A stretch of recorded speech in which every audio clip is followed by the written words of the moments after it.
Les arbres sont les plus grandes plantes de la planète. Nous nous ressemblons. Ils se tiennent debout, pieds au sol et ramures vers les étoiles. Les arbres sont les témoins de notre histoire et ont assisté à toutes les vicissitudes humaines. Leur présence est vitale. Ils sont les garants de notre environnement en nous fournissant l'oxygène et en stockant du carbone. 200 millions de personnes comptent sur les forêts pour leur subsistance. Je vous propose un voyage à la découverte de quelques espèces remarquables. Suivez-moi, prenez un atlas, ouvrez un moteur de recherche et intéressons-nous à un arbre très dangereux et potentiellement mortel. De quel arbre vas-tu nous parler aujourd'hui, Muriel ? Je vais vous parler du mancelinier. Il fait partie de la famille des Euphorbiacées et il pousse sur les littoraux sableux.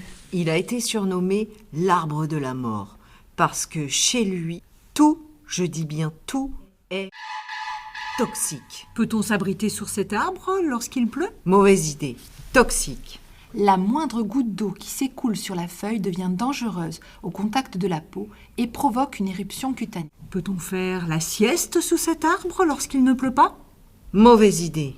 Toxique. Sinon, gare à la conjonctivite. Peut-on ramasser son fruit ? Toxique. Ils ressemblent pourtant à de jolies pommes et ils sentent bon en plus, mais les ingérer est formellement déconseillé. Un seul morceau peut provoquer des brûlures, des sensations d'étouffement, voire des œdèmes au niveau de la gorge, du larynx, du pharynx. En consommer plus provoque la mort. Et sa sève ? Toxique. Elle provoque des brûlures atroces. Son pollen ? Toxique. Emporté par le vent, s'il se colle sur la peau, il peut causer de douloureuses dermatites aux démangeaisons terribles. Son bois ? Toxique. La fumée dégagée par un feu réalisé avec du bois de mancelinier est dangereuse. Autant dire que les forestiers chargés de l'abattage de certains arbres sont habillés en spationautes. Et où peut-on le trouver ? Votre prochaine destination pourrait être l'une de ces plages idylliques, sable blanc et eau turquoise, de Martinique, de Guadeloupe, de Floride, du Mexique. Le mancelinier sera identifié au niveau du tronc par un trait, une croix rouge ou un panneau qui vous préviendront du danger.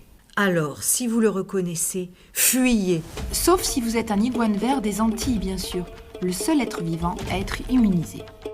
Un podcast sur une idée originale de Muriel, réalisé par Emmanuel et Nathalie et produit par les médiathèques Luberon de Vaucluse. Découvrez dans les semaines à venir de nouveaux épisodes sur les arbres remarquables.